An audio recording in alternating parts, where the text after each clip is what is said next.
Αξιότιμε κύριε Υπονάβαρχε, αξιότιμη κύριε Ταξίαρχε, αγαπητέ Πάτερ Ιωακήμ, αγαπητοί εκπρόσωποι των αρχών του τόπου μας, εκλεκτοί μας προσκεκλημένοι, συμπατριώτισσες και συμπατριώτες. Σας ευχαριστώ θερμά που τιμάτε με την παρουσία σας στις εκδηλώσεις που διοργάνωσε ο Δήμος μας προκειμένου να γιορτάσει τη συμπλήρωση των 100 χρόνων από την απελευθέρωση των Ψαρών. Η σημερινή μέρα είναι μέρα χαράς, γιορτής, ιστορικής μνήμης και εθνικής ανάτασης. Σαν σήμερα, πριν από 100 χρόνια, η μητέρα Ελλάδα δέχεται ιστορική αγκαλιά της στο αιματοβαμμένο νησί μας τα Ψαρά. Το ατροπηλικό Ιέραξ με κυβερνήτη τον Αντώνη Βρατσάνο είναι το πλοίο του πολεμικού μας ναυτικού που φέρνει τη λευτεριά στο δοξασμένο νησί. Εκατοντάδες ψαριανοί ξεχύνονται στους δρόμους, στην προκυμία του νησιού και με δάκρυα στα μάτια πανηγυρίζουν το μεγάλο ιστορικό γεγονός μέσα σε μια ατμόσφαιρα ξέφρενου ενθουσιασμού. Οι καμπάνες χτυπάνε χαρμόσυνα, ενώ στη Βουλή των Ψαρών κυματίζει και πάλι η ψαριανή σημαία μαζί με την ελληνική. 1912-2012, 100 χρόνια ελευθερίας. Το κορυφαίο αυτό ιστορικό γεγονός που τιμούμε σήμερα με τη μεγαλοπρέπεια που το αρμόζει. Οι λαοί που έχουν παραδώσει την ιστορική μνήμη στη λύθη του χρόνου δεν μπορούν να έχουν μέλλον. Αυτή την ιστορική μνήμη χρειαζόμαστε σήμερα περισσότερο από ποτέ, τιμώντας όσους αγωνίστηκαν και θυσιάστηκαν για το όραμα της εθνικής ανεξαρτησίας, αλλά και σαν ευκαιρία στοχασμού του παρελθόντος, επανασύνδεση με την ιστορία, τις μνήμες, τις διδαχές της και ανίκνευση των προοπτικών του μέλλοντος. Η πατρίδα μας, κυρίες και κύριοι, σε αυτή την πολύ δύσκολη περίοδο που διανύουμε, μας χρειάζεται όλους αλληλέγγυους και δυνατούς. Είναι η ώρα της μεγάλης ευθύνης, ατομικής και συλλογικής. Τα λόγια του Κέννεντι, μη ρωτάς τι μπορεί να κάνει η πατρίδα για σένα, αλλά τι μπορείς να κάνεις εσύ για την πατρίδα σου, αλλά και τα λόγια του μεγάλου Νίκου Καζαντζάκη, να αγαπάς την ευθύνη, να λες εγώ μονάχος έχω χρέος να σώσω τη γη. Αν δεν σωθεί, εγώ θα φταίω. Μοιάζουν επίκαιρα όσο ποτέ. Πιστεύω ότι θα πρέπει να γίνουν οδηγοί για τη μετέπειτα πορεία μας. Αυτή η γιορτινή μέρα, κυρίες και κύριοι, ανήκει σε εμάς τους ψαριανούς, ανήκει σε όλους τους Έλληνες. Απαλλαγμένοι από τα λάθη και τα βαρύδια του παρελθόντος, μπορούμε να ατενίσουμε το μέλλον με αισιοδοξία και προοπτική. Δεν μας αρμόζουν με ψημυρίες, γιατί η Ελλάδα έχει περάσει πολύ δυσκολότερες στιγμές και τα κατάφερε. Θα τα καταφέρει και τώρα, αν ο καθένας μας της αφιερώσει ένα κομμάτι από την ψυχή του. Και πιστεύω ότι όλοι είμαστε διατεθειμένοι να το κάνουμε. Τώρα θα μου επιτρέψετε, με την ευκαιρία της συμπλήρωσης των 100 χρόνων από τους νικηφόρους Βαλκανικούς πολέμους του 12-13, που σαν αποτέλεσμα είχαν τον διπλασιασμό περίπου της έκτασης της Ελλάδας μας, να απευθύνω σήμερα από εδώ, από τα ηρωικά Ψαρά, ένα τεράστιο ευχαριστώ στις ένοπλες δυνάμεις της πατρίδας μας, η συμβολή των οποίων στην επίτευξη του ιερού στόχου υπήρξε καταλυτική. Η αυταπάρνηση, ο ηρωισμός, η αυτοθυσία που επέδειξαν τα στελέχη τους ήταν πρωτίστως τα εφόδια στην πορεία προς το νικηφόρο αποτέλεσμα. Ο Δήμος μας σήμερα τιμά και τις ένοπλες δυνάμεις της πατρίδας μας που εξακολουθούν να αποτελούν το στήριγμα και το αποκούμπι του λαού μας, επιτελώντας στο ακέραιο και τον κοινωνικό τους ρόλο. Έχουμε την τύχη να έχουμε σήμερα κοντά μας δύο επίλεκτα στελέχη των ενόπλων δυνάμεων, τον υπαρχηγό του στόλου μας, τον υπονάβαρχο κύριο Γιακουμάκη, καθώς και τον ταξίαρχο διοικητή της 96 ΑΤΕ Ισκιού, τον κύριο Ζερβάκη. Θα ήθελα λοιπόν στο πρόσωπό τους να τιμήσει ο Δήμος μας τις ένοπλες δυνάμεις της πατρίδας μας. Είναι μεγάλη μας χαρά που είσαστε εδώ και πραγματικά και μεγάλη μας τιμή. Θα ήθελα να δώσω λοιπόν μια πλακέτα.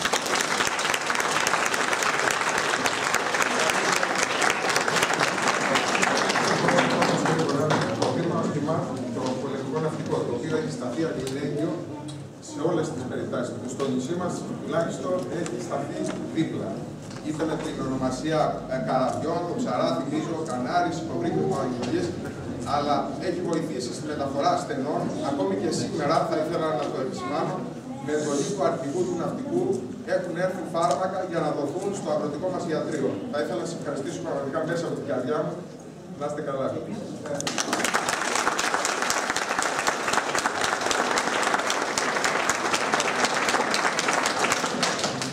Εγώ από τη σειρά μου, μέρος του πολεμικού ναυτικού, θα ήθελα να σας ευχαριστήσω εσάς προσωπικά και όλους τους κατοίκους εδώ, τους Ακρίτες, που φυλάτε θερμοφύλες. Έχουμε χρέος να το κάνουμε, δεν πρέπει να νιώθετε καμία υποχρέωση σε εμάς. Εμείς έχουμε υποχρέωση να μόνιμα ύψιλο. Εγώ ήθελα να σας ευχαριστήσω. Ήταν το ελάχιστο που έκανε το ναυτικό το 1912 που ελευθέρωσε τα ψαρά, αποκτώντας φόρο τιμής σε όλους αυτούς τους αγωνιστές κατά τη διάρκεια όλου του αγώνα της ελευθέρωσης. Το 1924 που είχαμε και το Λουκάκο. Σας ευχαριστώ πολύ και πάλι.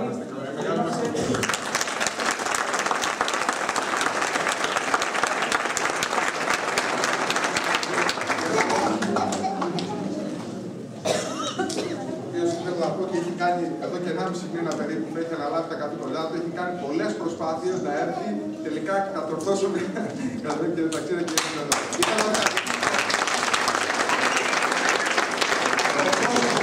Θέλω να ευχαριστήσω και τον ελληνικό στρατό τόσο για την πολεμική του συμβολή, αλλά όσο και τη συμβολή του στο κοινωνικό έργο. Έχουμε δει στήριξη και το έχω νιώσει σαν δήμαρχος αυτό το διάστημα από τις ένοπλες δυνάμεις. Έχει δοθεί ένα σύστημα τηλεϊατρικής στο ιατρείο μας. Πρόσφατα ζήτησα τη βοήθειά του για αίμα που χρειάστηκε συμπατριώτη μας. Είναι δίπλα μας και το έχω νιώσει πάρα πολύ. Γι' αυτό και θα ήθελα να τον ευχαριστήσω πάρα πολύ. Εκ μέρους όλων μας.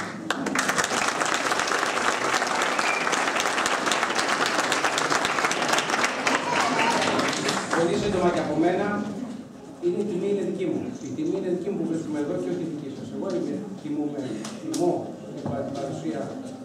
Αισθάνομαι με βαθιά συγκίνηση που είμαι εδώ σήμερα. Το ξέρετε, όλοι εμείς που έχουμε έρθει απάνω στο Κωσόβο και Φτούρια, που μάχησαν στην Κρήτη, βρισκόμενοι στοιχείο, τα ψαρά είναι μέρος της Χίου, είναι μέρος της περιοχής που εγώ ως διοικητής εντάξης είμαι εδώ για να υπερασπίσω. Επομένως νιώθω χιώτης, νιώθω ψαριανός στο διάστημα που είμαι εδώ, όπως νιώθει και ο κάθε Έλληνας στρατιωτικός, ανεξαρτήτως από πού κατάγεται. Σήμερα λοιπόν είμαι ψαριανός, έτσι νιώθω και είναι μονίμως ψαριανός όσο καιρό είμαι εδώ. Οι ένοπλες δυνάμεις είναι εδώ, το φυλάκιο είναι εδώ, θα είναι πάντα δίπλα σας και θέλω να ξέρετε ειλικρινά ότι όσο ο λαός και εμείς εδώ οι ένοπλες δυνάμεις είμαστε μαζί και ενωμένοι, δεν αφήσουμε ποτέ να αμφισβητηθεί ούτε μία σπιταμή ελληνικής κυριαρχίας. Αυτό σας διαβεβαιώ.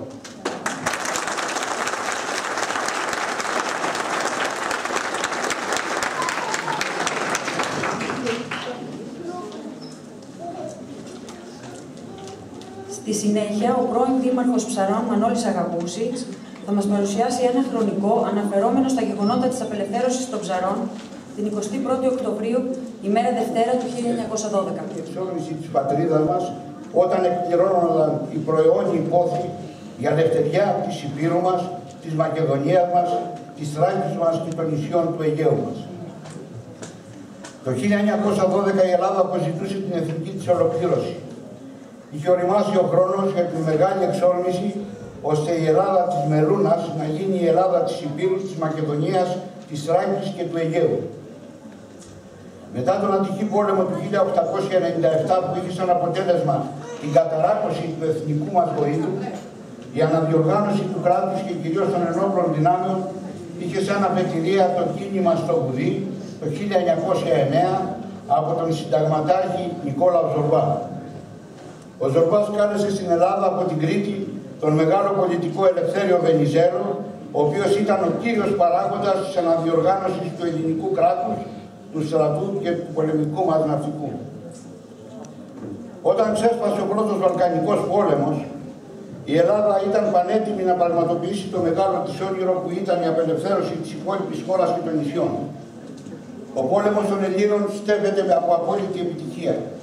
Ο στρατός μας υπό την ηγεσία του διαδόχου Κωνσταντίνου απελευθερώνει την Ήπειρο, τη Μακεδονία και η συνεχεία προχωρώντας ακάθεκτος ελευθερώνει και τη Θράκη από τους Βουλγάρους.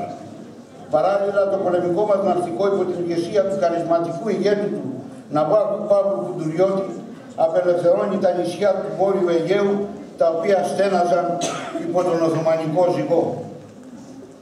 Ακολουθούν οι νικηφόρες ναυμαχίες της Έλλης και της Λίμνου που εδραιώνουν την κυριαρχία του πολεμικού μας ναυτικού στον χώρο του Αιγαίου, συμβάλλοντας καταλυτικά στην τελική νίκη. Κυρίες και κύριοι, σαν σήμερα πριν από 100 χρόνια, δηλαδή ακριβώς ένα αιώνα, σήμανε η καμπάνα της ελευθερίας στα μαρτυρικά Ψαρά. Είχαν περάσει 459 χρόνια από την άλωση της Κωνσταντινούπολης και 88 χρόνια από την αποφράδα ημέρα της καταστροφής των Ψαρών και του ολοκαυτώματος του Παλαιοκάστρου από τον Αντώνη Βρατσάνο. Ήταν Δευτέρα 21 Οκτωβρίου του 1912. Οι Ψαριανοί είχαν ενημερωθεί για την κήρυξη του πολέμου και περίμεναν τη ελευθεριά τους. Εκείνο το πρωινό φάνηκε από το ακροτήριο Πούντα το ελληνικό ανιχνευτικό αντιτορπιλικό Ιέραξ με κυβερνήτη τον αντιπλήρχο Αντώνη Βρατσάνο. Διπλός ο συμβολισμός. Το πολεμικό είχε το όνομα του πτηνού που συμβολίζει την μαχητικότητα των Ψαριανών, στην τιμημένη σημαία τους να ραμφίζει το φίδι που συμβολίζει τον προαιώνιο εχθρό των Ελλήνων. Το Γεράκι, κυβερνήτης του πολεμικού, ήταν ένας άλλος Αντώνης Βρατσάνος, απόγονος εκείνου του Αντώνη Βρατσάνου που έγραψε με το δαυλό του μια από τις λαμπρότερες σελίδες της ελληνικής ιστορίας. Ήταν σύμπτωση ή είχε προετοιμαστεί, ήταν και τα δύο μαζί. Σύμπτωση ήταν το όνομα του πολεμικού που κυβερνούσε ο Αντώνης Βρατσάνος, ο οποίος κατά διαταγή του αδελφού του Ιωάννη Βρατσάνου, διάρχου και διοικητή των αντιτορπιλικών του ελληνικού στόλου, κατέπλευσε στα Ψαρά για να τα ελευθερώσει. Κατά την παράδοση, ο Ιωάννης Βρατσάνος λέγεται ότι είπε στον αδελφό του: Αντώνη, πήγαινε να ελευθερώσει τα Ψαρά, γιατί Αντώνης τα παρέδωσε και Αντώνης πρέπει να τα ελευθερώσει. Πάντως, στο ημερολόγιο γεφύρας του Αβέρου, με ημερομηνία 19 Οκτωβρίου και ώρα 16:30, καταγράφονται τα εξής. Κατάπλους Μούνδρων. Έχει ήδη καταπλέψει και το τρίτον ανιχνευτικών το Ιέραξ. Προγραμματίζεται σταλή αύριο διακατάληψη νήσου Ψαρών. Από την καταγραφή αυτή συμπεραίνουμε ότι πράγματι επιλέχθηκε το Ιέραξ. Άρα είναι αληθινή η επιλογή του Αντώνη Βρατσάνου, ίσως από τον αδελφό του. Υπάρχει επίσης μια διαταγή του Υπουργείου των Ναυτικών, η οποία αναθέτει την απελευθέρωση των Ψαρών στον ψαριανής καταγωγής κυβερνήτη του Ιέρακα, Αντώνη Βρατσάνου, και εναλλακτικά στον αδελφό του, Ιωάννη Βρατσάνο, κυβερνήτη του αντιτορπιλικού Βέλος και διοικητή του συντονισμού των αντιτορπιλικών. Αυτά τα δύο επίσημα έγγραφα επιβεβαιώνουν την προφορική παράδοση που υπήρχε στα Ψαρά. Το Ιέραξ φτάνει έξω από το λιμάνι των Ψαρών και αγκυροβολεί. Η τουρκική φρουρά πανικοβάλλεται. Σηκώνει την τουρκική σημαία στο Πονάκι, που ήταν το διοικητήριο, για να καταδείξει την κυριαρχία των Οθωμανών. Παράλληλα, ένας από τη φρουρά πυροβολεί προς το αντιτορπιλικό. Ο Αντώνης Βρατσάνος δίνει εντολή και ρίχνουν μια οβίδα μικρού βεληνικούς, η οποία διαπερνά τον τοίχο της οικίας του Ποδάρα, όπου διέμεναν οι Τούρκοι, και κρίνεται. Από την έκρηξη διαμελίζεται το σώμα του Μουντούρη, δηλαδή του επικεφαλής της φρουράς. Κατά την παράδοση είχε τα χρήματά του μέσα στην πότα του. Το κόβι του αποκόπηκε και εκτινάχθηκε στην Αγία Σοφία, μια εκκλησία η οποία υπήρχε πάνω από το σημερινό Λύκειο, και τα νομίσματα διασκορπίστησαν και τα πήραν διάφοροι που ήταν εκεί κοντά. Οι Τούρκοι μετά από αυτό το συμβάν διασκορπίστηκαν και άλλοι κατέφυγαν στον περίβολο του ναού της Μεταμόρφωσης, ενώ άλλοι κατέφυγαν στην περιοχή του Βαρβάκη. Βγαίνει άγγιγμα αυτών από το αντιτορπιλικό, στο οποίο παραδίδεται η τουρκική φρουρά. Ο κυβερνήτης του Ιέρακα, Αντώνης Βρατσάνος, αμέσως στέλνει το εξής τηλεγράφημα στο Υπουργείο των Ναυτικών, το οποίο και κοινοποιείται μέσω του Υπουργείου των Στρατιωτικών της εφημερίδας. Το ανιχνευτικό Ιέραξ, υποκυβερνήτη των αντιπλήρχων Αντώνιων Βρατσάνο, ευτύχησε σήμερα να χαιρετήσει για των ενομισμένων χωρών την ελληνική σημαία και την δόξα των Ψαρών. Το τηλεγράφημα αυτό θεωρήθηκε από τον τύπο της εποχής κάπως ποιητικών, όπως έγραφε μια εφημερίδα, ο Σκρίπ, και εκτός της αυστηράς στρατιωτικής ορολογίας. Πλην όμως δικαιολόγησαν τον Αντώνη Βρατσάνο, γιατί ήταν ιδιαίτερα συγκινημένος αφού ελευθέρωσε την γη των προγόνων του, την αγαπημένη του πατρίδα. Τα Ψαρά είχαν ελευθερωθεί. Επί των ιστών κοιμάτισαν αδελφομένες οι γαλανόλες με την τιμημένη ψαριανή σημαία. Το άγγιγμα με επικεφαλή στον κυβερνήτη, ακολουθούμενο από όλους τους κατοίκους του νησιού, μεταβαίνει στον Ιερό Ναό του Αγίου Νικολάου, διερχόμενο μπροστά από το χώρο που ήταν κάποτε το σπίτι του πυρπολιτή Κωνσταντίνου Κανάλη. Το σπίτι αυτό το κατεδάφισε ο τότε Τούρκος διοικητής των Ψαρών το 1895, για να μην θυμίζει τίποτε τον άνθρωπο που με ένα δαυλό στο χέρι κατατρόπωσε τον Οθωμανικό στόλο. Τελείται δοξολογία η οποία επισφραγίζει δια της Θείας Χάριτος την ελευθερία των Ψαρών, όπως ακριβώς γινόταν και από τους προγόνους μας σε κάθε μεγάλο ιστορικό γεγονός και όπως γίνεται μέχρι σήμερα. Η αξιωματική επί των ύπων, παρακαλώ, και πήγε να συνεχίσει την μάχη. Δυστυχώς η μοίρα του επεφύλαξε αργότερα και άλλη πατρική δυστυχία. Έχασε και τον δεύτερο γιο του, τον Άγγελο, στην εκστρατεία της Μικράς Ασίας. Ο Κωνσταντίνος Καλάρης γεννήθηκε το 1858 και απεβίωσε το 1940. Από το 1905 μέχρι το 1909 διετέλεσε αξιωματικός του Σώματος των Επιτελών με το βαθμό του συνταγματάρχη. Κατά τους Βαλκανικούς πολέμους προήχθη εις υποστράτηγων και διοίκησε την Δευτέρα Μεραρχία. Μετά τους Βαλκανικούς πολέμους προήχθη σε αντιστράτηγο και το 1914 έγινε διοικητής του πρώτου Σώματος Στρατού. Το 1916 διετέλεσε υπουργός των στρατιωτικών. Το 1918 απεστρατεύθη και το 1929 εξελέγει γερουσιαστής ημίσενε. Όταν απεβίωσε τον Απρίλιο του 1940 στο μηνιαίο περιοδικό Νέοι Δρόμοι στο τέλος του Μαΐου, σε άρθρο του ο δημοσιογράφος Νικόλαος Αποστολόπουλος, αφού εξέλει την προσωπικότητα και τον ηρωισμό του Κωνσταντίνου Καλάρη, σε ένα σημείο αναφέρει: η νήσος των Ψαρών δικαιούται πλήρως να προσθέσει στα ιστορικά της ονόματα και το όνομα του Κωνσταντίνου Καλάρη. Μια άλλη μορφή των Βαλκανικών πολέμων και γενικά του πολεμικού μας ναυτικού υπήρξε ο αντινάβαρχος Ιωάννης Βρατσάνος, γόνος παλαιάς ιστορικής οικογένειας των Ψαρών. Γεννήθηκε το 1868 και πέθανε το 1952. Στους Βαλκανικούς πολέμους με τον βαθμό του διάλογου βρίσκεται διοικητής των αντιτορπιλικών. Το αντιτορπιλικό αυτό ήταν ασυγίδα των αντιτορπιλικών. Και σε μία φάση του ναυτικού αγώνα, μαζί με τα αντιτορπιλικά νίκη και δόξα υπό τη διοίκηση του Ιωάννου Βρατσάνου, κατεναυμάχισε το τουρκικό θωρηκτό με ζητιέ και 3 εχθρικά αντιτορπιλικά. Μετά από αυτή την νικηφόρο ναυμαχία, ο ποιητής Σπύρος Ματσούκας αφιέρωσε ένα ωραίο ποίημα, το οποίο δημοσιεύθηκε στο περίφημο περιοδικό της εποχής Εικονογραφημένη, το οποίο εξέδιδε ο σπουδαίος εκδότης, βουλευτής Ψαρών και δημοσιογράφος της εποχής Δήμος Βρατσάνου. Ο Ιωάννης Βρατσάνος εκλέχθηκε και βουλευτής Νέων Ψαρών, σημερινή Ερέτρια, όπου είχαν μετικήσει Ψαριανοί από το 1903 μέχρι και το 1908. Ο υπονάβαρχος Αντώνης Βρατσάνος, αδελφός του Ιωάννη Βρατσάνου, κυβερνήτης του αντιτορπιλικού ιέραξ και ελευθερωτής των Ψαρών, γεννήθηκε το 1869 και πέθανε το 1947. Κατά τους Βαλκανικούς πολέμους με το βαθμό του αντιδιάρχου διετέλεσε κυβερνήτης του αντιτορπιλικού αετός και του αντιτορπιλικού ιέραξ, με το οποίο απελευθέρωσε τα Ψαρά. Πολέμησε ηρωικά κατά τη διάρκεια των Βαλκανικών πολέμων, αφού έλαβε μέρος σε όλες τις ναυμαχίες του ελληνικού στόλου.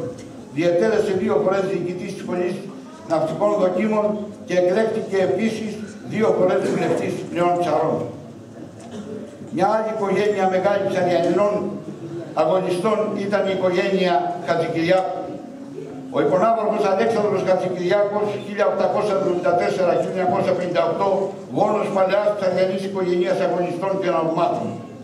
Συμμετείχε σε όλους τους αγώνες του έθνους από το 1897 μέχρι και το 1935, είτε ως αξιωματικός του πολεμικού μας ναυτικού, είτε ως πολιτικό πρόσωπο. Κυβερνήτης των αντιτορπιλικών δόξα και βέλος, κατά τη διάρκεια των Βαλκανικών πολέμων έλαβε μέρος σε όλες τις ναυμαχίες του στόλου μας, εξελίχθηκε σε μεγάλη προσωπικότητα της ναυτικής και αργότερα της πολιτικής σκηνής της Ελλάδος. Ο Ψαριανός Αλέξανδρος Χατζικυριάκος, αφού έφτασε στον βαθμό του υποναβάρχου, διετέλεσε μετέπειτα επί σειρά ετών βουλευτής Ψαρών και υπουργός των ναυτικών. Συμμετείχε στα πολιτικά δρόμενα της Ελλάδος από το έτους 1916 μέχρι και το έτους 1935. Από την ίδια οικογένεια ήταν και ο Αντώνης Χατζικυριάκος, ο οποίος συμμετείχε στους Βαλκανικούς πολέμους ως αξιωματικός του πολεμικού ναυτικού. Στους Βαλκανικούς πολέμους έλαβε επίσης μέρος και ο Γεώργιος Χατζικυριάκος. Ήταν γιος του Κωνσταντίνου Χατζικυριάκου, συμμετείχε στο κίνημα στο Βουδί και στη Μικρασιατική εκστρατεία. Ο Ανδρέας Χατζικυριάκος, γόνος της ίδιας μεγάλης οικογένειας των Ψαρών, έφτασε στο βαθμό του Πλιάρχου του πολεμικού μας ναυτικού. Ως αξιωματικός επιμένων στον δωρητό Σπέτσε, έλαβε μέρος στις ναυμαχίες της Έλλης και της Λίμνου, όπου επέδειξε παραδειγματικό ηρωισμό και πειθαρχία. Ένας άλλος ψαριανός αξιωματικός του πολεμικού μας ναυτικού που συμμετείχε στους Βαλκανικούς πολέμους ήταν ο υποπλήρχος τότε Δημήτριος Μπουρέκας, ή Μπουρέκας όπως εμείς το προφέρουμε εδώ στα Ψαρά, που υπηρέτησε στο δωρητό Αβέρο ως υποπλήρχος Α τάξεως. Αργότερα προήλθε σε πλωτάκι και το 1914 ήταν ύπαρχος στο ίδιο πλοίο. Στους Βαλκανικούς πολέμους συμμετείχαν οι ψαριανοί ανώτεροι αξιωματικοί του πολεμικού ναυτικού ως αξιωματικοί μηχανικοί, Μιλτιάδης Παπάς και Γεώργιος Σακάς. Επίσης, συμμετείχε ως υπαξιωματικός ο μετέπειτα προαχθής σε ανώτερο αξιωματικό Νικόλαο Δημητρέλης. Είναι επιβεβλημένο να αναφέρουμε ότι μετά την απελευθέρωση των Ψαρών, πολλοί ψαριανοί στρατεύτησαν και πολέμησαν επί σειρά ετών, όχι μόνο στους Βαλκανικούς πολέμους, αλλά και στους πολέμους που ακολούθησαν, ήδη τον Πρώτο Παγκόσμιο Πόλεμο και τη Μικρασιατική εκστρατεία, όπως ο Ιωάννης Καρίδας, Μαρκής Καραγιώργης Ιβρούλος, Θεμιστοκλής Μόρος και άλλοι. Κυρίες και κύριοι, αφού παρουσιάσαμε το χρονικό της απελευθέρωσης των Ψαρών και τους ψαριανούς που συμμετείχαν στους Βαλκανικούς πολέμους, ας αναλογιστούμε και ας προβληματιστούμε για τη σημερινή κατάσταση της πατρίδας μας. Ας αντλήσουμε δύναμη και ας παραδειγματιστούμε από τους προγόνους μας και ας κάνουμε και εμείς το δικό μας αγώνα, δείχνοντας τον δρόμο στους νέους μας για μια καλύτερη Ελλάδα, για μια ευτυχισμένη πατρίδα. Που έχουμε καθήκον να αφήσουμε στους απογόνους μας, όπως ακριβώς έκαναν οι πρόγονοί μας. Στις ένδοξες ένοπλες δυνάμεις μας και στην δεδομένη ετοιμότητά τους επαφίεται το ιστορικό καθήκον της επαγρύπνησης και προστασίας από κάθε επιβουλή της πατρίδας μας και της εκπλήρωσης των εθνικών μας οραμάτων. Σας ευχαριστώ που παρακολουθήσατε την παρουσίαση αυτή σαν ελάχιστο φόρο τιμής προς όλους εκείνους που με τον ηρωισμό τους, με τον ηρωικό τους αγώνα και την αυτοθυσία τους μας χάρισαν το υπέρτατο δώρο να μπορούμε σήμερα να ζούμε ελεύθεροι. Σας ευχαριστώ πολύ.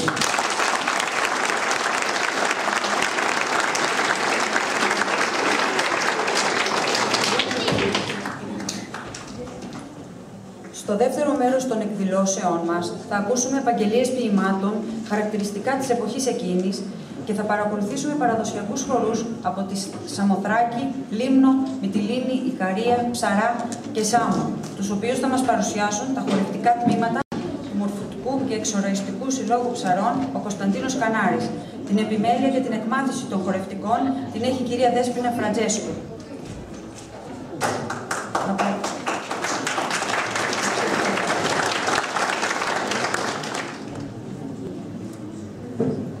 Το πρώτο ποίημα θα μας απαγγείλει η μαθήτρια Δευτέρας Λυκείου Σοφία Γιαννάκου, το οποίο έγραψε ο ψαριανός ποιητής Ανδρέας Δημητρίου Νικολάρας για την απελευθέρωση των ψαρών. Σκυπτήσατε από χαρά, περήφανα νησιά μας, και στον ψαρό τη λευτεριά. Ναι, βλέπω στα ψαρά μας σημαία γαλανόλευκη τώρα να κυματίζει και την 21 μας την δόξα να θυμίζει. Ψαρά, τρισένδοξο νησί και κοσμοξακουσμένο, που κολυμπά στα αίματα και στον καπνό βαμμένο, στη φοβερή σου αστραπή που χύθη στον εθέρα, η μέρα νύχτα έγινε και η μαύρη νύχτα μέρα. Και η πρωτή του κεραυνού εσώπασε και εκείνη, στο μαύρο στροπελέκι σου που ακόμα λάμψει χύνει. Και ο ήλιος, όσο χαροπός, απ' το βουνό προβαίνει, θα λάμπει δόξα σου ψαρά, δαφνοστεφανωμένη. Πού με πλανά ο λογισμός, σε ποια με φέρνει χρόνια, ακούω μάχης βογγητό και φροντερά τρομπόνια. Εμπρός, γένναιοι ψαριανοί, της θάλασσας λιοντάρια, αλάχοι Τούρκοι κράζουνε, χτυπάτε παλικάρια. Είναι γραμμένο από μας να σβήσει η γενιά τους, να πάρει στην κόκκινη μιλιά, μακριά, ανάθεμά τους. Δεν με παρέσει ρε ο νους, σημάνε το όνειρό μας, να μπούμε στην Αγία Σοφιά όλοι με το σταυρό μας. Τα χελιδόνια την παλιά, φωλιά τους δεν ξεχνάνε, όταν μυρίσει η Πασχαλιά, πάλι σε αυτή γυρνάνε. προβαίνει από την Ανατολή, χωρίς ποτέ να δύσει. Ο ήλιος της ελευθεριάς τη λάμψη του να χύσει.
είναι του ποιητή Γεωργίου Στρατήγη, ο οποίος το αφιέρωσε στον αντιπλήρχο Αντώνη Βρατσάνο, κυβερνήτη του Αντιτορπιλικού Ιέραξ και ελευθερωτή των Ψαρών.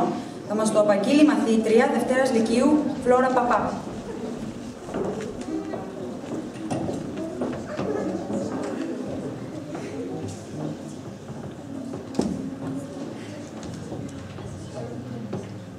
Ψαρά, παιδί φυστιογέννητο της θάλασσας, από την πρώτη εκείνη την ημέρα που από τα σπλάχνα βαθιά, τα πύρινα, σε τίναξε στο Αιγαίο η γη μητέρα. Σου είπε ο Θεός, αιώνια εσύ θα φλέγεσαι, αυτό το δώρο μόνο έχεις της μοίρας, θα καίγεσαι ή θα καίες, και το αρχιπέλαγος θα ανάβεις ή φωτίζεις σαν κρατήρας. Όσα παιδιά γεννήσεις θα είναι εγκέλαδοι και φόβητρα θα γίνουν των τυράννων. Τους θρόνους θα κλονίσουμε ένα αφήσιμα και θα έχουν αναστήματα τιτάνων. Θα είσαι στενό για εκείνους.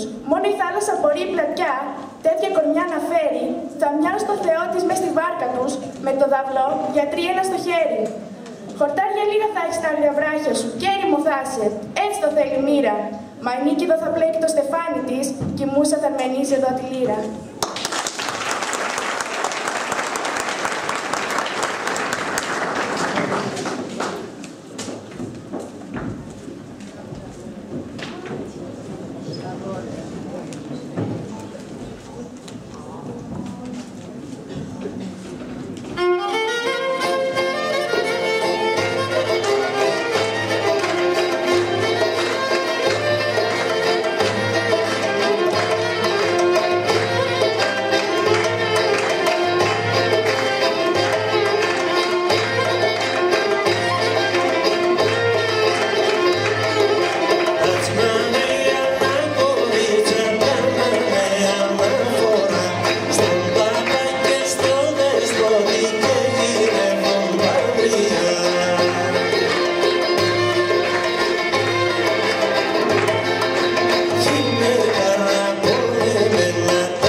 Το τελευταίο ποίημα θα μας το απαγγείλει η μαθήτρια Δευτέρας Γυμνασίου, Αγγελική Γιαννούλη.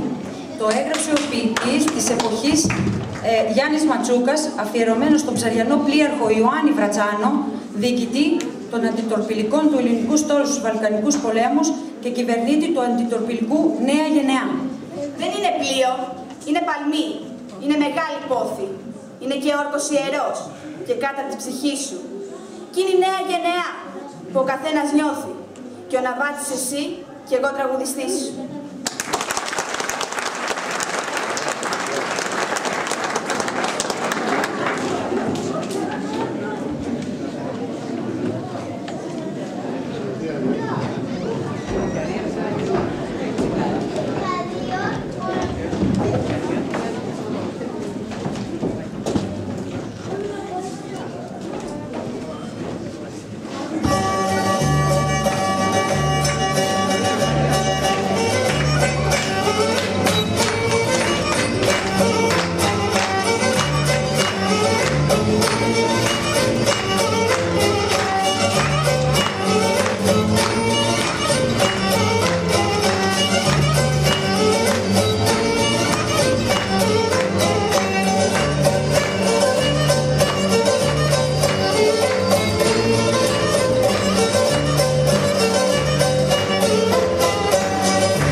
Θέλω να της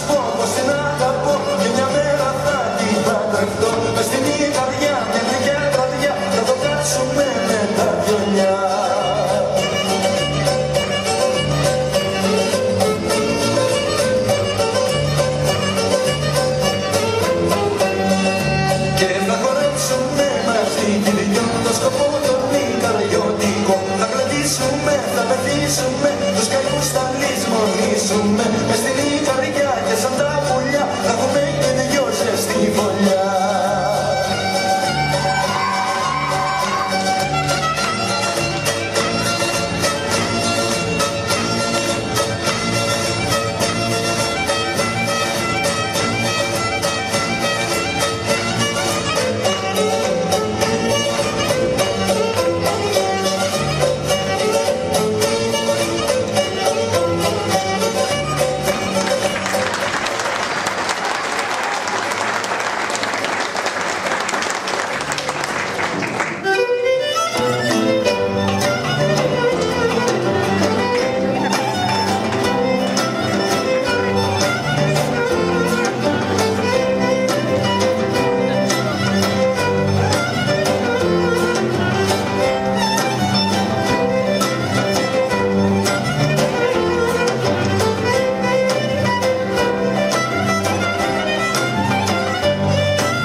Πουλούρης θα ήθελε να παραδώσει το θηρεό του πολεμικού πλοίου Ψαρά στους διευθυντές των σχολείων μας, καθώς και φυλάδια που έχουν σχέση με την ιστορία των Βαλκανικών αγώνων.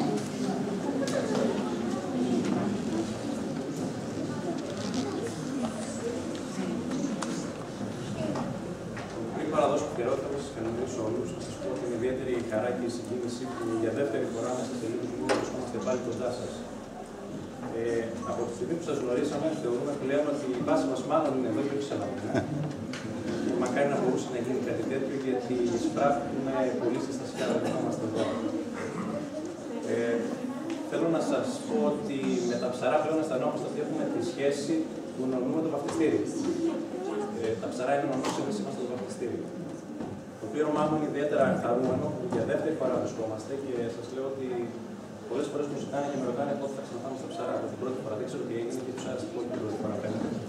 Και πλέον ζητάνε συνεχώς και από τον κύριο Αρχηγό, ποια θα είναι η επόμενη ευκαιρία για να ξαναέρθουμε στα Ψαρά. Το ελάχιστο που μπορούμε να κάνουμε είναι για όσες ώρες πλέον μας μένουν στο νησί, να μπορέσουμε να σας υποστηρίξουμε σε οτιδήποτε χρειαζόσαστε, πέρα από τα φάρμακα τα οποία μεταφέρουμε εκ μέρους του κυρίου Αρχηγού Γέννη.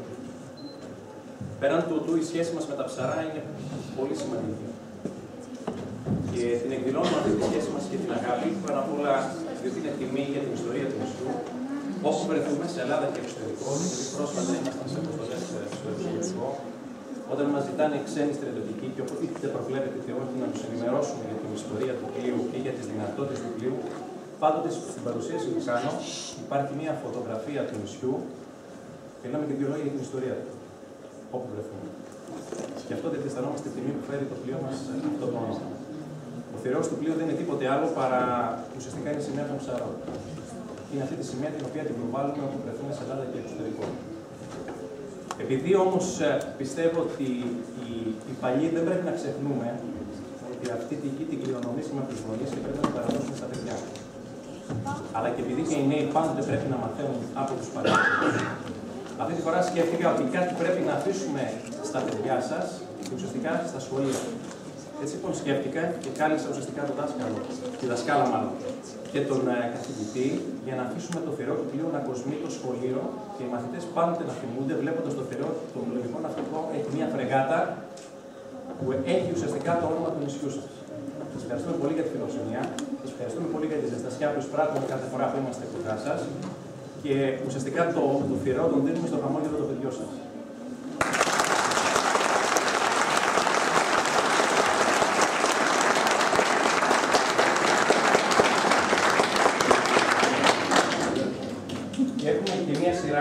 Αρκετά δεν είναι διαφημιστικά, στην πραγματικότητα είναι ιστορικά φυλάδια που αφορούν τους ναυτικούς αγώνες κατά τη διάρκεια των Βαλκανικών πολέμων.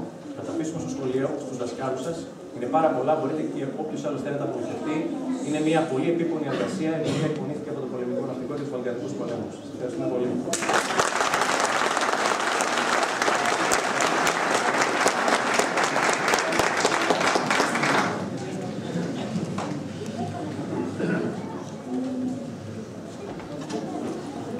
Σας ευχαριστούμε που μας τιμήσατε σήμερα με την παρουσία σας και εύχομαι του χρόνου να ξαναγιορτάσουμε μια τόσο σημαντική ημέρα όλοι μαζί.